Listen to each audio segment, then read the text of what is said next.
বসে ভেতরেই বসবো। আর অ্যাজ ইউজুয়াল আমি ভেতরেই খাওয়া দাওয়া করি, রেস্টুরেন্টের যে ভেতরের জায়গাটা আছে।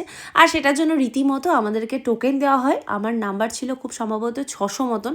তো সেই নাম্বার অনুযায়ী আমাদের 3 জন যেহেতু, সেই রকম একটা টেবিল বুক করা হলো। তারপরে আমরা গিয়ে ভেতরে জায়গা পেলাম। মানে রেস্টুরেন্টে টাকা দিয়ে খেতে যাব তার জন্য নাকি এত স্ট্রাগল, ভাবা যায়? আর ওই দেখো, বসতে না বসতেই আমি যখন খাবারের মেনু অর্ডার করছি খাবো, তখনই দেখছি অন্য টেবিলে রোবট খাবার সার্ভ করছে। আর এই রোবটের নাম আছে, কিন্তু এই রোবটের নাম হচ্ছে অনন্যা। মাদার্স আর্ট অনেকেই জানো, কৃষ্ণনগরের একটা বেশ নাম করা রেস্টুরেন্ট, যে রেস্টুরেন্টে কিন্তু মোটামুটি প্রত্যেকটা দিন এই রকমই ভিড় থাকে। হ্যাঁ, যে অকেশনগুলো, স্পেশাল অকেশনগুলো, সেগুলোতে কিন্তু আরো বেশি ভিড় থাকে। আর বেসিক্যালি এই দিনকার ট্রিটটা আমার তরফ থেকেই ছিল, তাই খাবার চুজটা আমি করছিলাম।